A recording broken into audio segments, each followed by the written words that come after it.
Hello and welcome back to the Battle Room. My name is, of course, the Battle Room, and I am once again joined by Amphi and whatever that guy's name, Cordy. Cordy, thanks, dude. He gave me his name. But we're here, and we're here to give you teams. We're trying to share some teams with you. Obviously, if champions didn't go your way last season, I'm sorry. It's time to get a new team and to start climbing that ladder once again. But if champions did go your way last season, then hey, it can't hurt to try something new and to play the game in a new way. So we've got 10 teams today for you. Obviously, there's timestamps linked down below so you can scroll through them, pick the teams you want to check out. I will not be offended if you only look at one of them.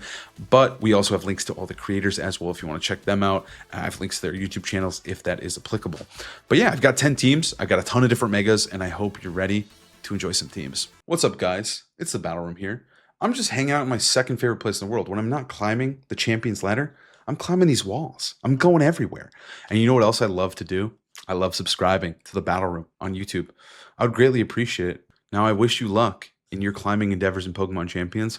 I'm going to climb this wall. Enjoy those teams. So the first team I'm going to be breaking down for you is a team that was made by Betchman. I'll link their Twitter down below. They were able to get to Champions tier a little bit earlier in the season, hitting 2,236. So it was a little bit earlier, but still getting in that Champions tier, 129. And also, I think Froslass is just kind of in a weak state right now. So finding a Froslass team was just pretty difficult. And I think this is kind of a cool take on Froslass, a little bit of a fun one, especially with just the simplicity of this team. So Froslass is obviously our main centerpiece here, running a very interesting set. Obviously, Blizzard and Shadow Ball are mainstays, so is Protect. But running Taunt is very, very cool. Taunt allows you to shut down those Trick Room teams, shut down support. It's something that also a lot of people will not see coming from Froslass, so I think it's pretty powerful. The Froslass is going to be trained to outspeed Garchomp and Floette when it Mega Evolves, and then just try to do a lot of damage with those Blizzards and a little bit of bulk. This is a very, very offensive team in nature, so the Froslass fits that as well. Now, I think Glaceon is actually very, very neat. Freeze Dry is just an incredible move in this metagame. It hits stuff like Pelipper and Swampert super effectively and just one-shots them. It's a very, very strong and potent move. And you pair Glaceon with Froslass, boom. It's a match made in heaven, right? We're setting up that snow. We're making Glaceon very, very bulky. And also, dare I say, a little bit lucky. With that snow cloak, Glaceon can dodge moves in the hail or in the snow now. And then you also have those blizzard spamming. Glaceon has a really, really high special attack stat, and it can just blast people with blizzards. It's relatively bulky as well. If you look at those stats, its defense is really solid, and so is its special defense. I don't think Glaceon is like slept on, but I think Glaceon can be very annoying for some teams. Ice Shard gives you that little extra priority as well, and obviously never melt ice because we only have ice moves.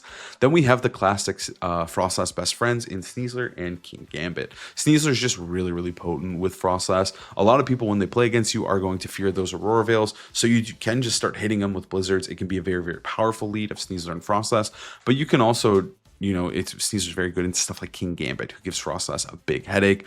But that's also why we have our own King Gambit. King Gambit is good into King Gambit. Real quick, Sneasler's obviously going to be max attack, max speed. Nothing crazy there. But King Gambit is the best King Gambit answer. Having low kick is very, very good. This King Gambit is trained very speedy as well. So this set is mostly just about putting pressure on enemy King Gambits, and also is just an excellent Froslass partner as well. Those three just have a really, really good offensive and defensive synergy.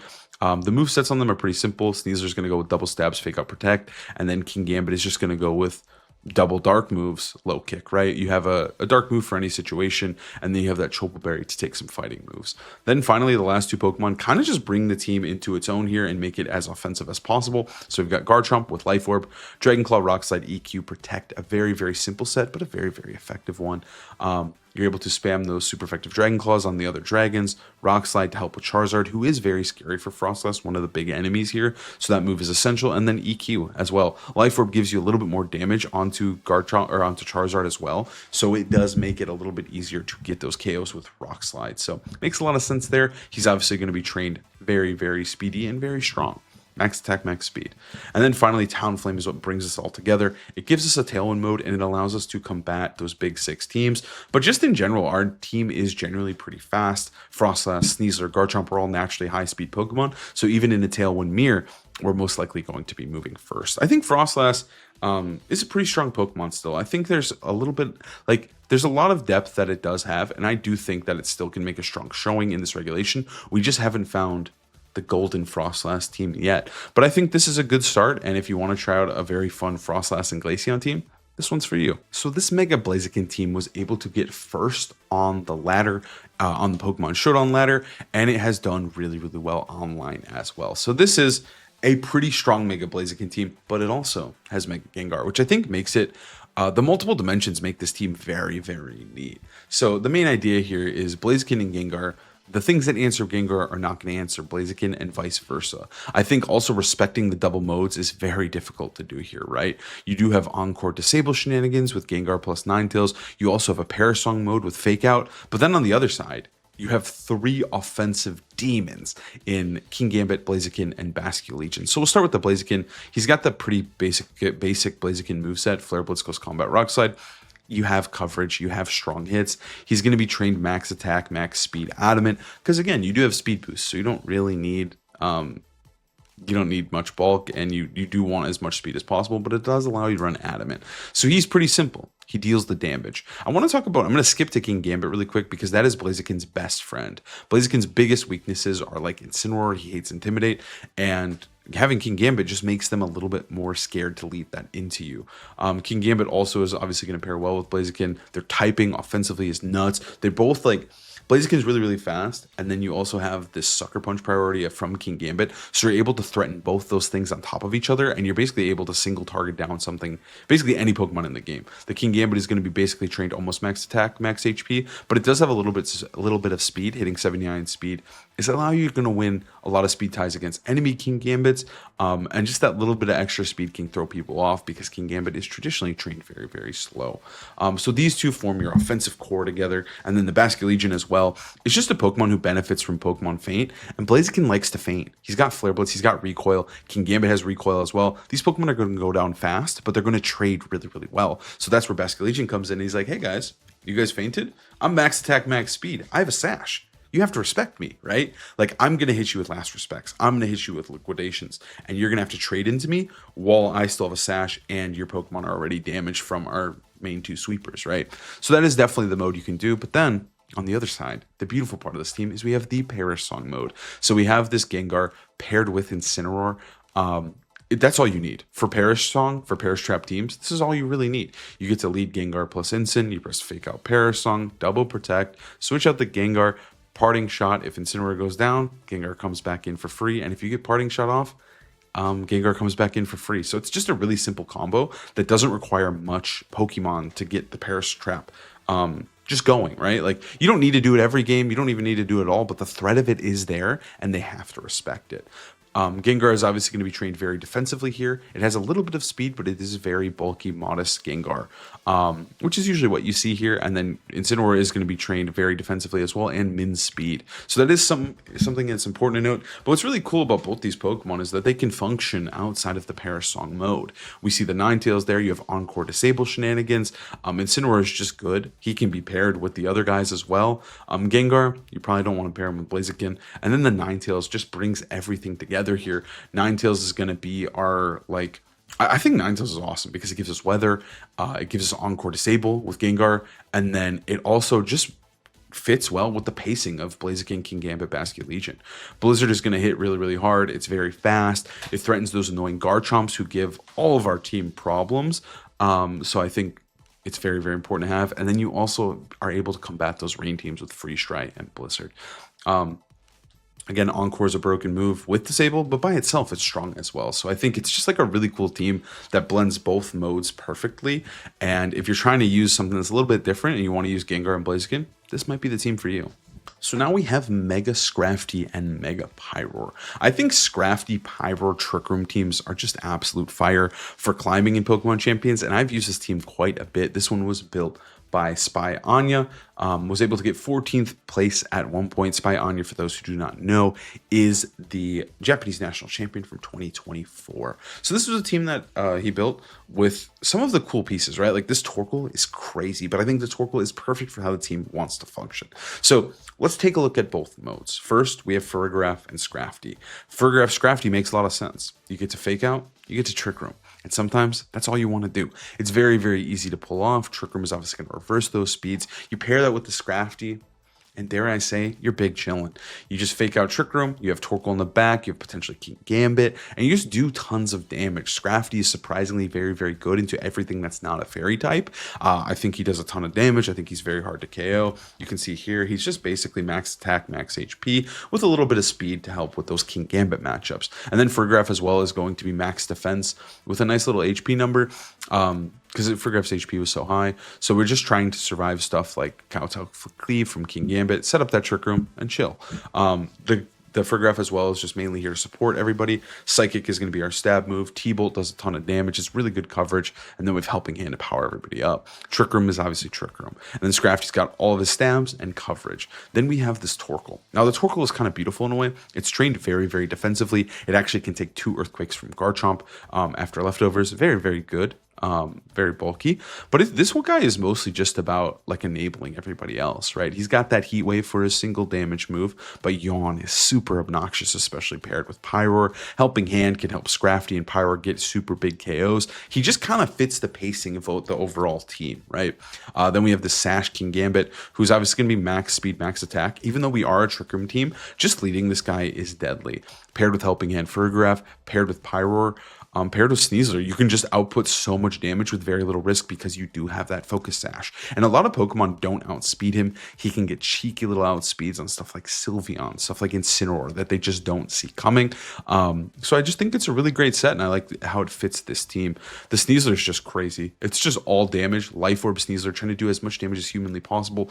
Close combat for the big nuke. Poison Jab, which is kind of funny. You would think Dire Claw, but we do have Poison Touch. So it's like, hey, we might as well double down on getting those poisons. Rock Slide for enemy Zards, and then Protect. And then bringing everything together is Mega Pyroar. I think Mega Pyroar is very good. He's very one-dimensional in what he's trying to do, which is fire-type damage, but he's really, really good at dealing that damage. You pair him with the Torkoal lead, and you can just press Helping Hand, Heat Wave, and just start obliterating opponents who are not prepared, right? And I think what the beautiful part about this team is as well, I think Scrafty's very, very good, regardless of if you Mega him. I think there's a couple key Pokemon that he's very strong into, most notably Gambit, Basculegion. In the Sun, he can contest both of them very easily. Obviously, he needs the Sun for Basculegion. But yeah, he can just sit there, intimidate Basculegion, and then knock it off. I think Scrafty's very cool. If you're bringing Pyroar's Torkoal mode, Scrafty in the back is a little bit good, a little bit sneaky. I think this team just blends Trick Room and then just the offensive power of Pyroar perfectly. It's very hard for your opponent to call what you're going to do because you have all the options. You have Trick Room and you have Pyroar, and it's up to your opponent to figure out what you're going to do, and then hopefully you bring the right one into what they're bringing, right? Obviously, you can look at team preview and figure out which one you think is better. But yeah, I think it's just a really, really strong team. It helped me climb a ton, and Spy Anya is just an incredible player.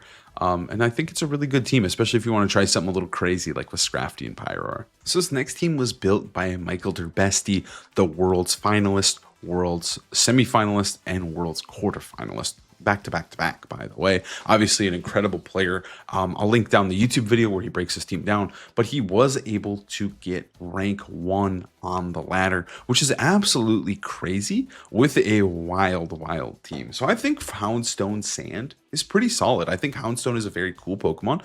It's like budget Basculegion, but at the same time, I just think it's good. So the idea here is that you have Double Mega. Both Venusaur and Staraptor are positioned quite well, and they pair incredibly well with Sand.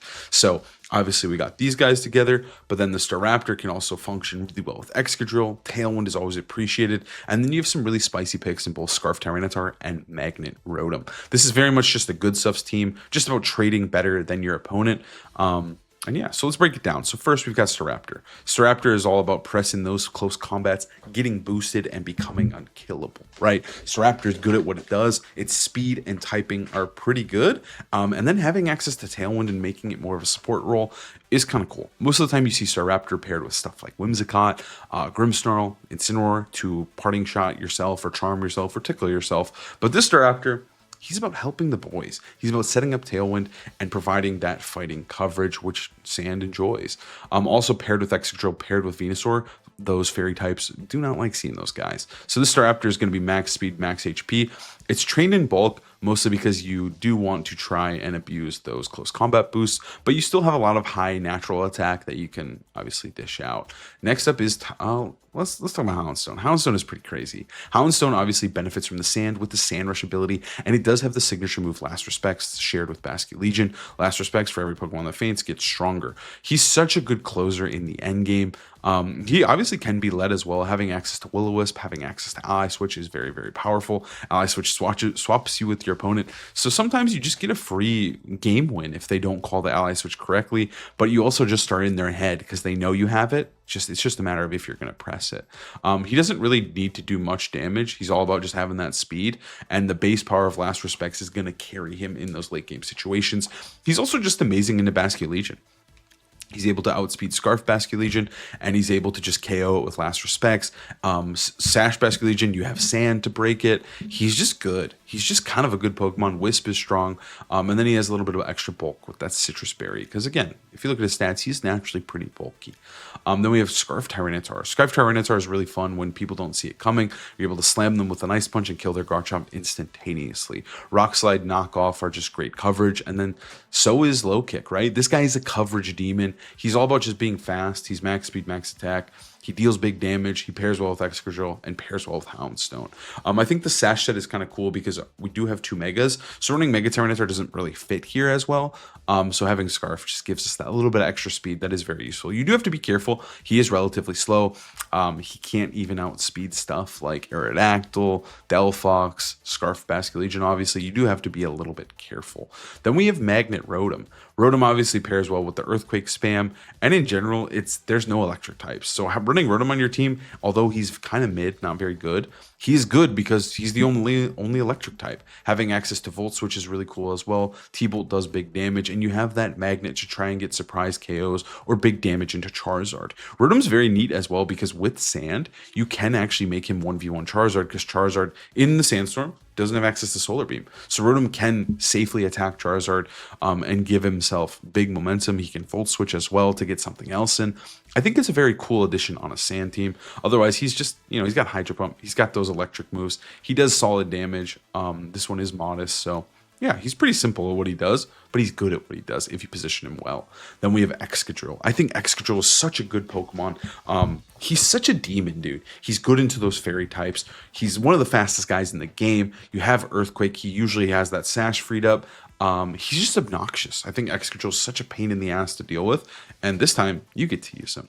Obviously, you can Earthquake spam with both Rotom and Staraptor. I think Staraptor Excadrill is such a solid combination, right? Because you don't really want to intimidate Staraptor after it's Mega Evolved, so pairing that with Excadrill does make it kind of obnoxious. I think that's another cool part about this team is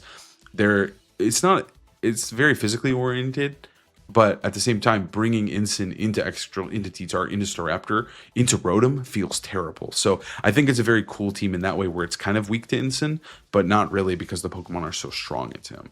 And then finally, we have Mega Venusaur. Mega Venusaur is just good. I think Mega Venusaur is in a really good spot. Paired with Sand, you can obviously turn off that Sun to make Charizard even weaker into you because you have Thick Fat. You do big damage with Sludge Bomb. And Earth Power is just amazing coverage. Even though you do have your own Excadrill, I think still having Earth Power is valuable. Sleep Powder is just such a good move, especially when you are so bulky in the Mega form.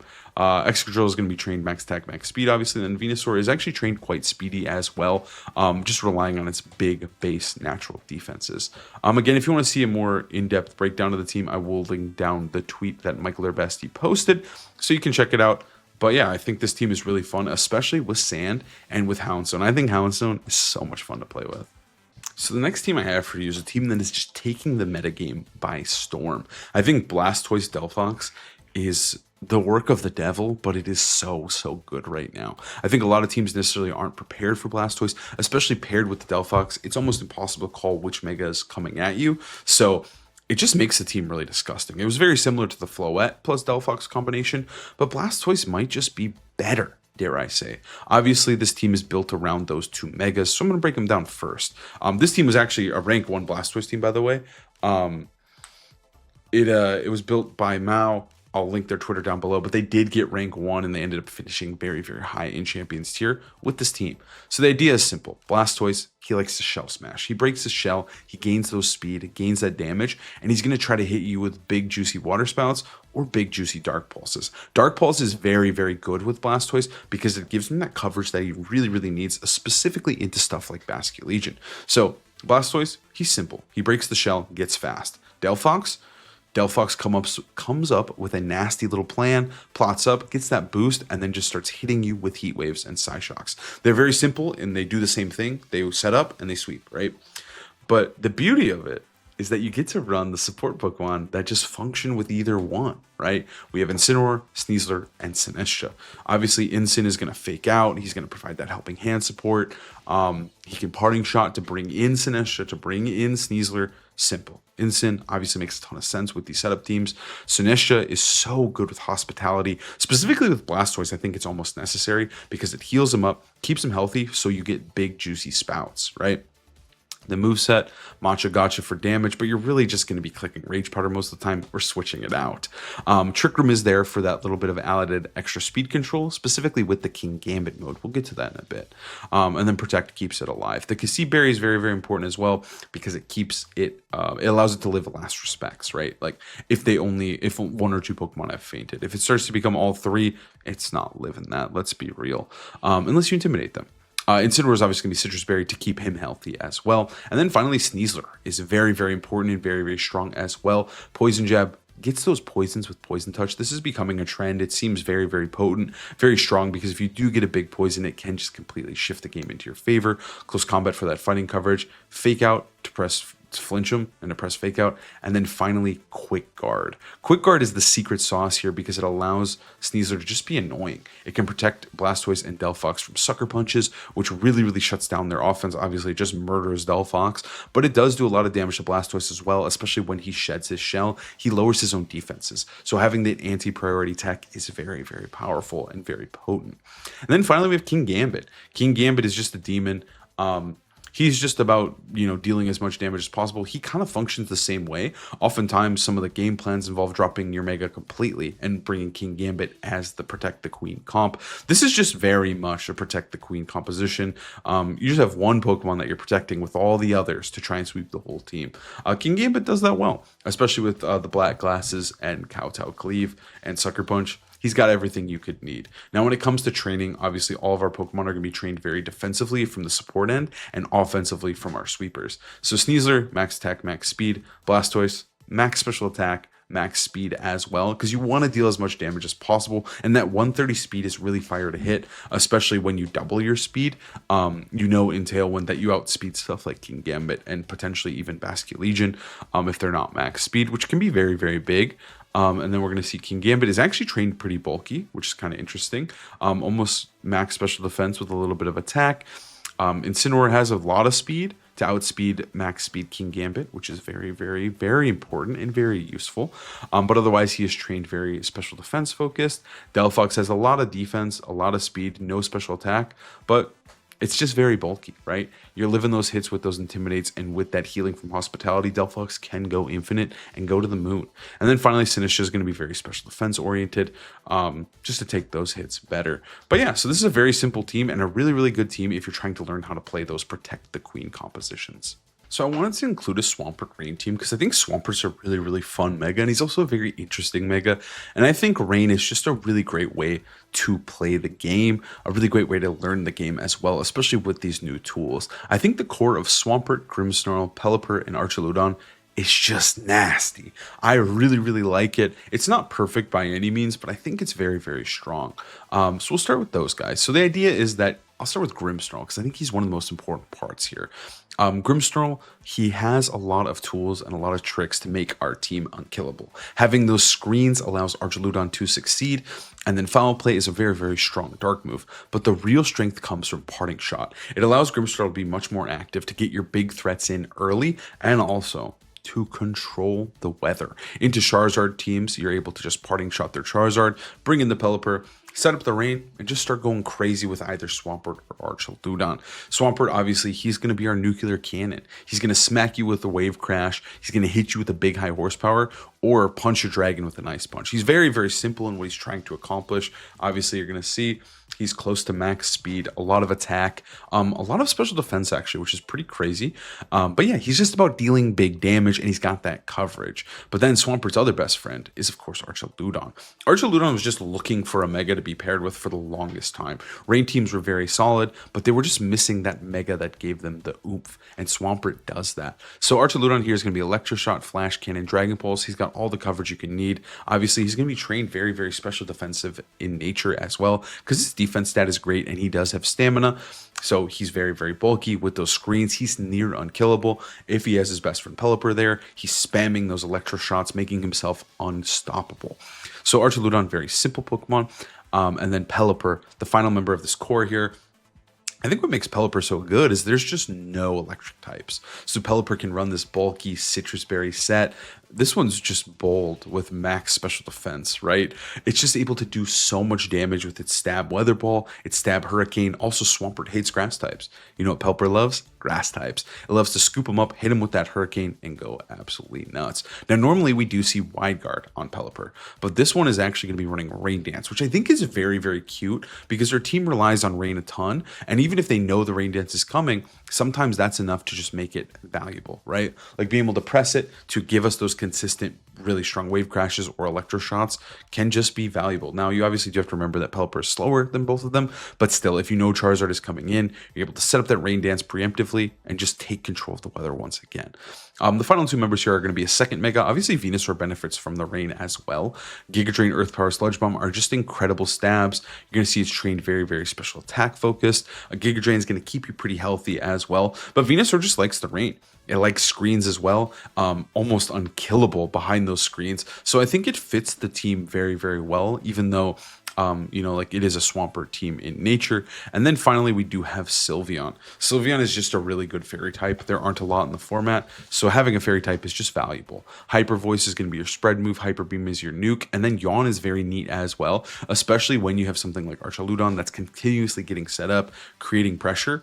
Pressing Yawn next to that is horrifying because now I have to switch. It's a huge momentum sink, and Archaludon can continue being the threat that it is meant to be. I think this is a really, really solid rain team. So if you're interested in Swampert at all or rain teams in general, this one, again, finished top 27th in the Champions Arena. So shout out to Canovax for making this team, and shout out to him for sharing it. Again, I will link it down below. But yeah, if you want to use rain, this is your team. So the next team I have for you is one of the most disgusting and annoying teams in the entire format. So the team was built by Michael Terbesti once again. I will link down his YouTube breaking it down. But he brought this team to a tournament, was able to finish top 8 in said tournament. And honestly, this team just hasn't went away. I think it's very, very solid. And it is probably one of the best ways to use Ceruledge plus Milotic. Now, Ceruledge and Milotic are two demons in their own right. But what benefits them from Raichu is, of course, the fake out support. I also think both of these Pokemon do love the threat of Zap Cannon to make those annoying fast Pokemon slow down so that Milotic can continue to coil up, or you can bulk up with Ceruledge. I think it makes a lot of sense. And I think Raichu does shine on this team. Raichu also, in theory, could help enable Floette, but Floette is another sweeper that you can use on the team, which I think it's just like set up the team, right? So let's break it down. Let's start with all our setup guys. So Milotic is all about setting up Coil Hypnosis. You'll see here that it's trained all defense, a little bit of special defense. It's just trying to live forever. Leftovers is going to keep you healthy, and so is that Sinistra. What Coil does is it raises your attack, defense, and accuracy. And now the accuracy is the key point here because it allows you to hit guaranteed hypnosises. Now, after one hit a coil, your hypnosises are going to be around 80%, and your Muddy Waters will not miss. But at 2 coils, your hypnosises will no longer miss. This Pokemon can just turn into Exodia and just end games by itself because you simply cannot kill it. It's so obnoxious. It is truly a demon. It keeps itself healthy with obviously those leftovers and also with the Sinistra. Our other setup Pokemon is Ceruledge. Ceruledge is going to be a demon as well with Bitter Blade, Bulk Up, and Shadow Sneak. Bulk Up is going to raise our defense and our attack, obviously, and we are trained very bulky. We do have a lot of attack though. The big thing about Ceruledge is it is the perfect answer to Charizard. You're able to switch in on Charizard freely. When you play against Charizard teams, I suggest always keeping Ceruledge in the back so you can switch it in on a Heat Wave, and then you're chilling.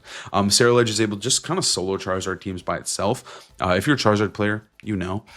Setting up those Bitter Blades is nuts. Like the Bulk Up is going to raise your attack, your defense, and then your Bitter Blade is going to heal you for so much damage. You have a little bit of Shadow Sneak for that priority, but again, you're just spamming Bitter Blade whenever you can. The Colbur Berry is just extra insurance against King Gambit. Having that one Colbur Berry is enough sometimes to just completely shift the momentum in your favor against King Gambit, which is important because this Pokemon is weak to King Gambit.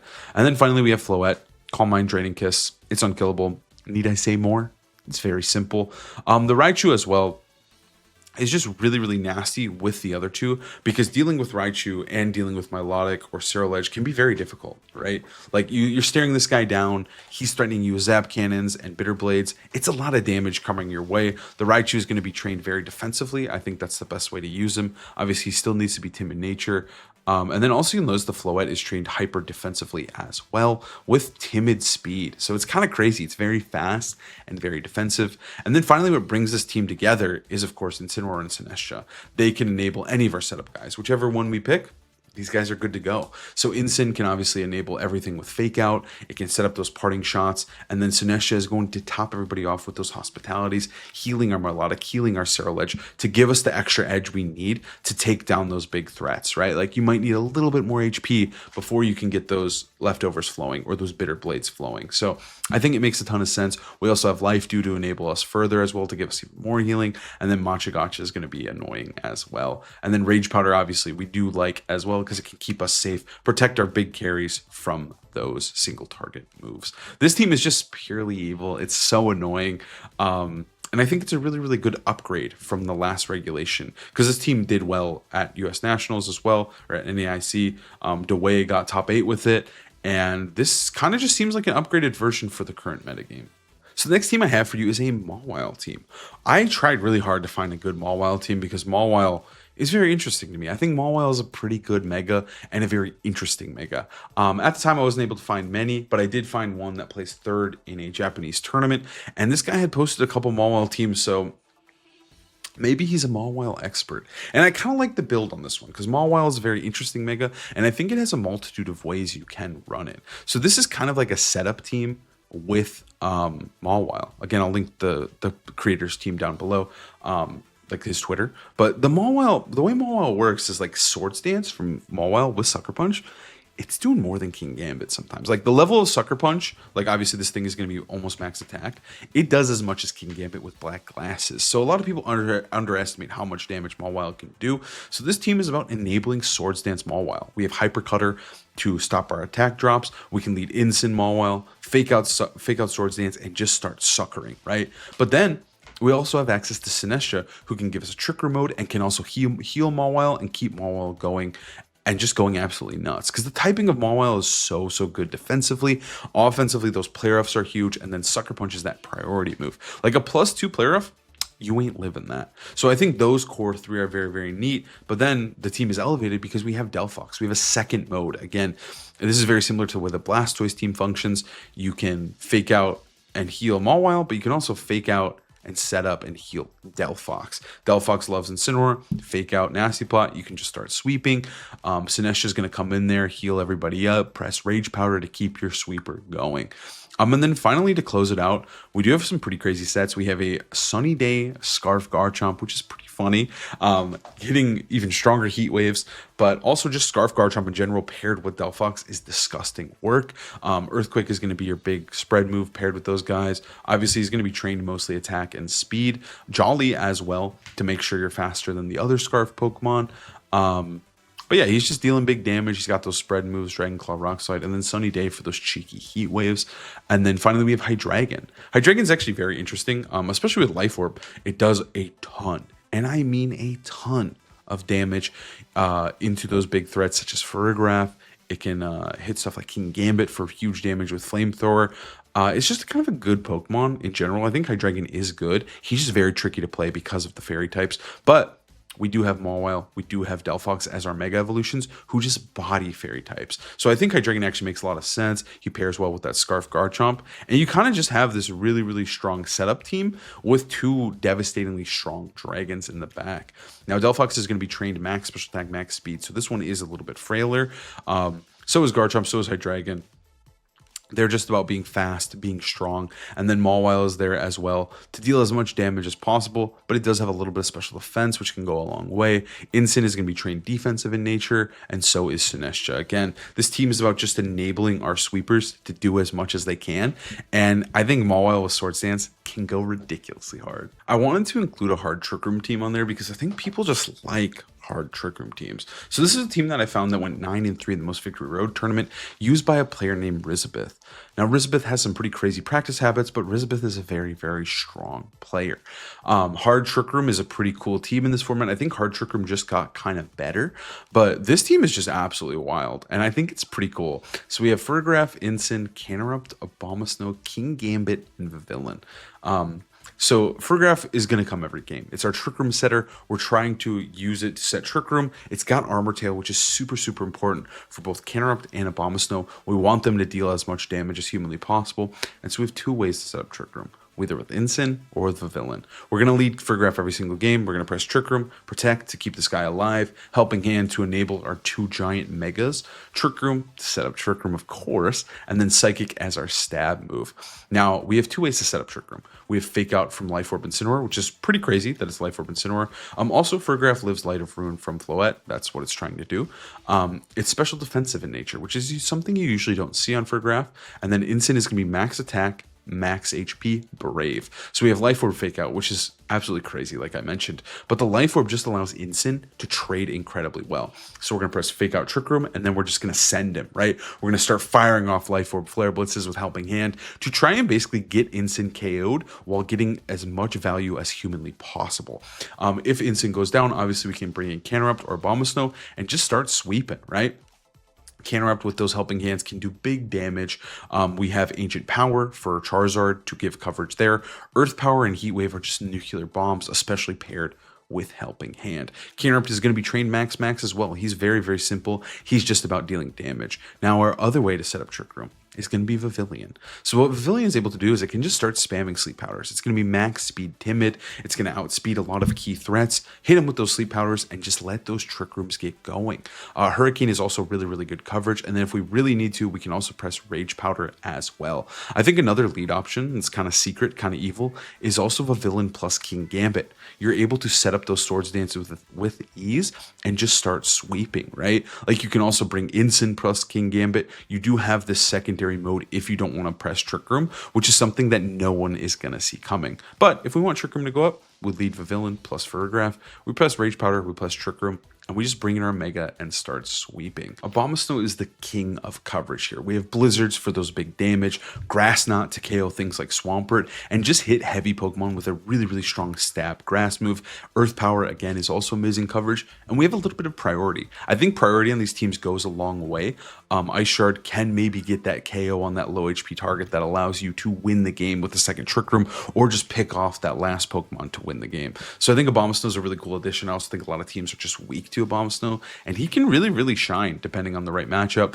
And then finally we have King Gambit. King Gambit's really cool because, like I mentioned, he does have the out of Trick Room mode where you can just start sweeping with King Gambit, but also in Trick Room, when they're trying to stall your turns, you can threaten them with crazy Swords Dances. Now, obviously, we don't have Protect, which is something you do have to account for and be careful of, but that doesn't really matter when we have Farigiraf, we have Trick Room up, we can just start sweeping. This guy does absolutely insane damage, right? He can't be intimidated. He's spamming those sucker punches, setting up those kowtows, and then if Trick Room goes down, he still has priority to maybe help you set up Trick Room again, or just to close the game out by himself, because if he gets a Swords Dance up during Trick Room, he's going to win in the late game. So I think King Gambit gives you that second element to the team that hard Trick Room so desperately needs.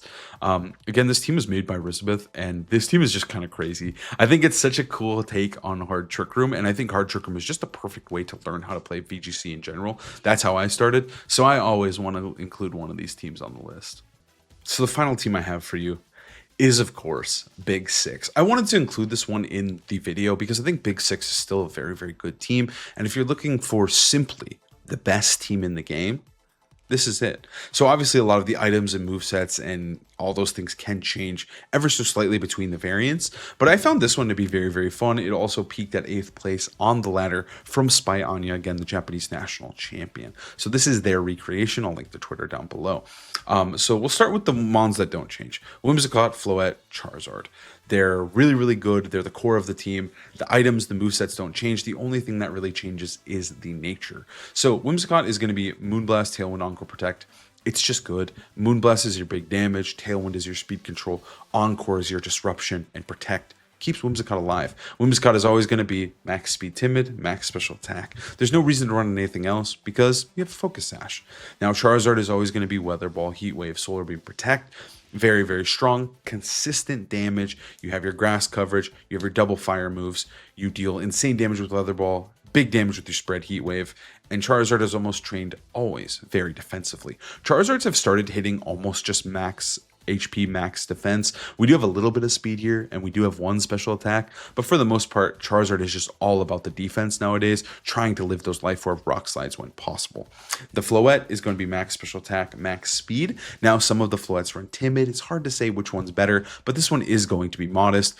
It's running all fairy moves. Moonblast for your single target big damage, Dazzling Gleam for your spread moves, and then Light of Ruin for your absolute emergency button nuclear bomb threat, right? These three Pokemon are very boring. They do lots of damage. They have great synergy with each other. Obviously, Floette Whimsicott is a great lead. You can start putting a ton of pressure on with the double fairy aura, right? Very strong. Whimsicott Charizard is a great lead because you can just start spamming Heat Waves and Tailwind. Very simple stuff. But now, for the actual decisions, right? Because those three, nothing really changes outside of maybe Floette being timid, but these three are where the sauce is, where the spice is. So we'll start with Garchomp. This Garchomp is very interesting already because it doesn't have Earthquake. Stomping Tantrum is obviously a single target ground move. It just pairs a little bit better when you don't want to Earthquake your partner. I think Earthquake's still fantastic, but I think having the option is really, really nice. Dragon Claw is going to be our big dragon move. Rock Slide is Rock Slide, right? Very simple set. But now the spice. So we have Citrus Berry Garchomp, which is something that you see a lot on these teams, but this one's actually going to be very, very slow Adamant Garchomp. Or not slow Adamant Garchomp, very weak Adamant Garchomp. The HP and the defense allows you to live a Life Orb Dragon Claw from the enemy Garchomp in the mirror. You take the Dragon Claw, you heal up, they take damage from Rough Skin, they take damage from Life Orb, and you're able to fight back, hit him with a big Dragon Claw on the reverse Uno card, right? You do a ton of damage. You also outspeed a lot of the key threats. You outspeed stuff like Venusaur and Tailwind, which can be very, very useful. And yeah, so it's just kind of fast, bulky, allows you to win that Garchomp 1v1 mirror much more consistently without relying on a speed tie. Then we have King Gambit. This King Gambit is actually going to be low kick, double dark moves with black glasses. Now, there's a lot of moves a lot of items you can run. Chopal. It's really just Chopal, Black Glasses, or Occaberry. This one's opting for Black Glasses for that big damage into Basculegion to upset the calc. It's also disgustingly fast. 97 speed is pretty crazy. It will outspeed most of the other King Gambits, which is very, very nice considering we do have low kick. And low kick is mainly just the decision to win the King Gambit mirror. Ironhead is obviously better into all the fairies, but having low kick does give you that advantage there. This guy is just about dealing damage and being fast. And then finally we have Basculegion, who's my favorite part of the team. Basculegion Whimsicott might just be one of the best leads in the entire format. Wave Crash, Last Respects. Like in the lead, you're doing huge damage with Wave Crash. In the late game, you're doing huge damage with Last Respects. Obviously, you can still Wave Crash as well. Aqua Jet is going to be a little bit of a nuke with a priority move. And then this one is actually designed to be pretty speedy, but also survive a Solar Beam from Charizard, which is very, very valuable, specifically in the mirror if they lead Whimsicott into you. So I think there's a lot of really cool choices for the mirror, specifically the bulky Garchomp, the Solar Beam living Basculegion. Now, obviously, you do have to be careful of Sucker Punch from King Gambits. That is something you won't live now, but living that Solar Beam can be really, really valuable. I think Big Six is just like a true canvas. A good player can come up with multitude of leads and play the game just perfectly. But if you want a little bit of help lead-wise, because this team can be a little bit daunting at first, I personally love Whimsicott Basculegion. I also love Whimsicott plus Omega. Those are very, very safe, good, consistent leads. You can get really creative with this team as well. Charizard Garchomp leads, King Gambit Basculegion. You really can do it all. And this team just lets a good player be amazing. Thank you guys so much for watching. I hope you enjoyed the video, and if you actually watched it all the way through, I love you. Thank you. I hope you enjoyed the video. I hope you found a team that you're going to have fun with, to climb the ladder with, and I wish you luck on your endeavors to hit Champions tier.